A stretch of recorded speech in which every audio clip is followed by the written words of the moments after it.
సంగారెడ్డి జిల్లా నారాయణఖేడ్ మండలంలోని జూకల్ శివార్లో రైతు వేదికలో తెలంగాణ ముఖ్యమంత్రి రేవంత్ రెడ్డి టెలికాన్ఫరెన్స్లో నారాయణఖేడ్ ఎమ్మెల్యే డాక్టర్ సంజీవరెడ్డి పాల్గొన్నారు. ఆయన మాట్లాడుతూ కాంగ్రెస్ పార్టీ ఇచ్చిన 6 హామీలలో 5 నెరవేర్చామని, ఆ ఒక్కటి తొందరలోనే నెరవేరుస్తామని అన్నారు. రుణమాఫీ చేస్తే ఎమ్మెల్యే పదవికి రాజీనామా చేస్తానన్న హరీష్ రావు ఇప్పుడు రాజీనామా చేస్తారా అని అన్నారు. ఈ టెలికాన్ఫరెన్స్లో నియోజకవర్గ రైతులు, municipal chairman, vice chairman, Congress నాయకులు పాల్గొన్నారు. అవును సార్, ధన్యవాదాలు సార్. 120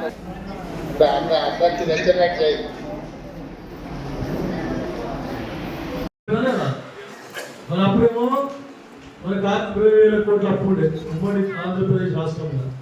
కానీ సోనియా గాంధీ గారు మనకు తెలంగాణ ఇచ్చిన తర్వాత ఏదైతే మిగులు బడ్జెట్ రాష్ట్రం ఉండే, మనకు 17,000 కోట్ల రూపాయల మిగులు బడ్జెట్ ఉండే, అట్లాంటి తీసుకొని పోయి 10 సంవత్సరాలు పరిపాలించి కేవలం 10 జిల్లాల తెలంగాణ 10 సంవత్సరాల 7 లక్షల కోట్ల అప్పు చేసి మన అప్పు ఎక్కడ పోయింది మీరంతా చూస్తూ ఉన్నారు. ఏ ఊరికి కూడా రోడ్డు సరిగా ఉందా? తాగే నీళ్ళు మిషన్ పరిగెత్త పేరు మీద పైపులు మార్చులు కానీ నీళ్ళు వస్తున్నాయా? అది గమనించవలసిన విషయం ఉంది. ప్రతి దగ్గరికి వచ్చి రోజు సార్ రోడ్డు బాగలేవు, రోడ్డు బాగలేవు, అదే రోడ్లు వచ్చి నెక్స్ట్ రోడ్లు. ఇప్పుడు రుణమాఫీ 10 లక్షల రూపాయలు అయింది. ఈ నెలకి 1 లక్షన్నర మాఫీ అయింది. 2 లక్షల రైతులకు ఎవరైతే ఉన్నారో అది వచ్చే ఆగస్టు 15 తారీఖు వరకు 2 లక్షల రూపాయలు రుణమాఫీ అయిందని చెప్పి మరి గతంలో కూడా కాంగ్రెస్ పార్టీ చెప్పిన మాట నిలబెట్టుకుందా లేదా? మన్మోహన్ సింగ్ గారు ప్రధానమంత్రి ఉన్నప్పుడు, రాజశేఖర రెడ్డి గారు ముఖ్యమంత్రి ఉన్నప్పుడు 70,000 కోట్ల రూపాయలు రుణమాఫీ అయింది. 70,000 కోట్లు దేశమంతా కలిపితే 70,000 కోట్లు. కానీ ఇప్పుడు రేవంత్ రెడ్డి గారు మన కాంగ్రెస్ ప్రభుత్వం ఏర్పడిన తర్వాత కేవలం తెలంగాణ రాష్ట్రంలో 31,000 కోట్లు, 31,000 కోట్లు 70,000 కోట్లు రాదు దేశమంతా. దాన్ని గమనించాలి. మళ్ళీ ఎన్నో సంక్షేమ పథకాలు ఇప్పుడు బస్సులు ఫ్రీ ఇస్తా ఉన్నాం మహిళా సోదరి వాళ్ళకి, 500కి గ్యాస్ సిలిండర్ ఇస్తున్నాం, తర్వాత 200 యూనిట్ల వరకు కరెంట్ ఫ్రీ ఇస్తున్నాం. రేపు మాకు ఇల్లు జాగా ఉన్న వాళ్ళకు 5 లక్షలు ఇచ్చి ఇల్లు కూడా కట్టుకునే ఆ కార్యక్రమం కూడా చేపట్టబడుతుంది. ఇన్ని కార్యక్రమాలు చేపడతా ఉన్నాం. ఇప్పటి వరకు చేపట్టిన కార్యక్రమాలకు కనీసం 30,000 కోట్ల రూపాయలు మనం ఖర్చు చేసినాం. అంటే ఇవన్నీ స్కీమ్లకు 30 కోట్లు, అంటే ఆర్టీసీకి ఇచ్చినాం అనేది. మనం కేసీఆర్ వాడుకున్నట్ల బస్సులు ఫ్రీగా వాడుకోలేదు. మీటింగ్ల కన్నా ఆర్టీసీ బస్సులు మనం ఆర్టీసీ మహిళలకు ఫ్రీ ఇస్తే మన ముఖ్యమంత్రి గారు, మన ప్రభుత్వం వారికి తగ్గట్టుగా ఎన్ని పైసలు నష్టపోయామో అన్ని పైసలు ఆర్టీసీకి ఇవ్వడం జరిగింది. అట్లా ఇప్పటి వరకు 30,000 కోట్ల 7 నెలల్లో 30,000 కోట్ల రూపాయలు సంక్షేమ పథకాలకు మనం ఖర్చు పెట్టామని చెప్తే మీరు ఆలోచించుకోండి. మరి ఇంకొకటి, 1వ తారీఖు రాగానే జీతాలు పడుతున్నాయి అందరికి. మహిళలకు మొన్ననే పావుల వడ్డీ మొత్తం అందరికీ కోట్ల రూపాయలు బకాయిలు ఉంటే ఇవ్వడం జరిగింది. మరి వీటన్ని గమనించాలి. ఏదో ఇక అన్ని గాడిద గుర్రం ఒక దగ్గర కట్టేస్తే కలవదు. కేసీఆర్ మాటలు చెప్పిపోయాడు. మీరందరూ గుర్తు పెట్టుకొని ఈసారి కాంగ్రెస్ ప్రభుత్వాన్ని గెలిపించారు, ఇక్కడ సంజీవ్ రెడ్డిని గెలిపించారు. కాబట్టి నా మీద, కాంగ్రెస్ పార్టీ మీద, పెద్దల మీద ఎంత బాధ్యత ఉందో అభివృద్ధిలో నా మీద కూడా అంతే బాధ్యత ఉన్నది. ప్రతి దాంట్లో ముందుకు పోతా ఉన్నాం, అన్ని సమస్యల మీద కొట్లాడుతున్నాం. ఏది అవసరం ఉన్న నియోజకవర్గంకు ప్రతి దాని మీద కూడా ఫోకస్ పెట్టి అభివృద్ధి గురించి ఆలోచిస్తూ ఉన్నాం. అందరు మంత్రుల దగ్గర తిరుగుతూ ఉన్నారు.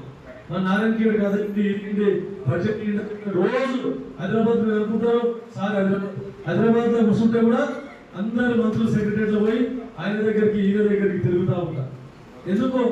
ముఖ్యమంత్రి గారు అంటారు ఎప్పటికీ అందరు మీ సెక్రటరీ మీటింగ్ లో చెప్పినా లేదా కూడగలు ఎంత ఇస్తారో అన్న చాలా మాకు ఏంటి సార్ దాన్ని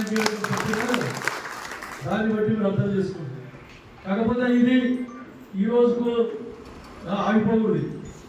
నిన్న ముఖ్యమంత్రి గారు రేవంత్ రెడ్డి గారు మీటింగ్ లో చెప్పిన మా అందరి ఎమ్మెల్యేలు, ఎమ్మెల్సీలు మీటింగ్ కేసీఆర్ ఏమో చెప్పలే, ఏ పని చేయందే చెప్పుకుంటుండే. నమస్తే తెలంగాణ పేద తాటికాయంత అక్షరాలతో రాస్తుంది. ఇది ఒకటే కాదు, పంజాబ్, ఢిల్లీ, హర్యానా అన్ని రాష్ట్రాలలో కూడా కేసీఆర్ పేపర్లలో పైసలు ఇచ్చి రాపించుకుంటుండే. కేసీఆర్ అది చేసిన ఇది చేసిన. కానీ ఈరోజు మన ప్రభుత్వం మనం వెనుకబడుతున్నాం. ఇన్ని సంక్షేమ పథకాలు ఇచ్చినా కూడా ప్రజలకు తీసుకోలేకపోతున్నాం. కాబట్టి ముఖ్యమంత్రి గారు మరీ చెప్పారు, ఇప్పుడు కూడా మీరు చూసారు, ప్రతి గ్రామంలో పాలాభిషేకం. ఇక వాళ్ళు నేర్పిపోయారు మనకు. కేసీఆర్ ప్రభుత్వం, టీఆర్ఎస్ ప్రభుత్వం నేర్పిపోయింది పాలాభిషేకం. కాబట్టి ప్రతి ఒక్కరు రైతులు అందరూ పిలిచి ప్రతి గ్రామంలో కూడా ఎంత మందికి రుణమాఫీ అయిందో వాళ్ళందరూ పిలుచుకొని, ఇంకా 2 లక్షలు ఎంతమందికి రుణమాఫీ అవుతుందో వాళ్ళని కూడా పిలుచుకొని వాళ్ళందరికీ కూడా నచ్చ చెప్పవలసిన అవసరం ఉన్నది. మీరు ఒకటే ఆలోచన, కేసీఆర్ ఏమో కోడి చాలాలి, మసాలా బారాలి. మనం బారాన మసాలా పెట్టి కూడా, బారాన కోడి తీసుకొచ్చి కూడా మనం చాలా మసాలా కూడా పెడతారు. కాబట్టి ఆలోచించుడు, ఇవన్నీ ప్రజలకు తీసుకొని పోవాలి. ప్రతి ఒక్కరికి ఉద్యోగాలు కూడా ఇప్పటి వరకు 30,000 ఉద్యోగాలు ఇచ్చినాం. ఇక డిఎస్సి గురించి కొంతమంది టీఆర్ఎస్ నాయకులు వాళ్ళు రెచ్చగొడుతున్నారు. ఈ రోజు కూడా విద్యార్థులకు చర్చలకు ఇచ్చారు. గ్రూప్ 2 ఎగ్జామ్స్ ఏవైతే ఉన్నాయో డిసెంబర్కు పోస్ట్పోన్ చేసే విధంగా కృషి చేస్తామని చెప్పేసి వారికి అందరూ నచ్చ చెప్పడం జరిగింది. డిఎస్సి 8 సంవత్సరాల నుంచి ఒక టీచర్ పోస్ట్ కూడా లేదు. తాండలలో ఎన్నో స్కూళ్ళు మూతపడ్డాయి. అట్లాంటి వాటికి టీచర్ జాబ్లు కూడా కొత్తగా నియామకం చేపడుతున్నారు. 11,000 టీచర్ జాబ్లు ఇస్తున్నారు. మొన్న కనీసం అంటే 12 సంవత్సరాల నుంచి ఎవరికి ప్రమోషన్ లేవు టీచర్లకు. అటువంటిది మన ప్రభుత్వం, రేవంత్ రెడ్డి కాంగ్రెస్ ప్రభుత్వం ఏర్పడిన తర్వాత చాలా మందికి ఇప్పుడు ప్రమోషన్ రావడం జరిగింది, ట్రాన్స్ఫర్ కావడం జరిగింది. కలెక్టర్ గారు కూడా మొన్న చెప్పిన నారాయణఖేడ్ వెనుకబడ్డది, టీచర్ల కొరత చాలా ఉన్నది, టీచర్లు ఇక్కడ ఇవ్వాలని చెప్పడం జరిగింది. ఇది ముఖ్యమంత్రి దృష్టిలో తీసుకుపోవడం జరిగింది. సార్ ఇక్కడ నారాయణఖేడ్ వెనుకబడ్డ ప్రాంతం, మాకు ఎక్కువ టీచర్లు అవసరం ఉంటారు. అందరూ హైదరాబాద్ పోదామంటారు. నారాయణఖేడ్ వచ్చి చదువు చెప్పాలంటే అందరూ ఇంకా ముంగట అవుతారు. కాబట్టి నారాయణఖేడ్ ఎక్కువ పోస్టులు కేటాయించాలని కూడా చెప్పడం జరిగింది. ఇటువంటి మనం చేసే అభివృద్ధి చెప్పుకోకపోతే వేస్ట్.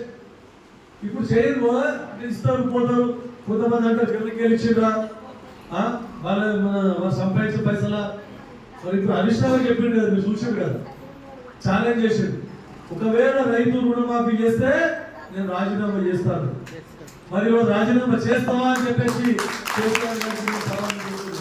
మా ముఖ్యమంత్రి గారు అడగలేదు, ఎట్లయినా తప్పించుకుంటే చేయవు అని చెప్పాడు. కానీ మేము అడుగుతున్నాం, మీరు అందరూ అప్పుడు ఎందుకంటే నారాయణఖేడ్ ఒక్కను, సిద్దిపేట ఒక్కను కూడా 10 లక్షలు చెప్పారు.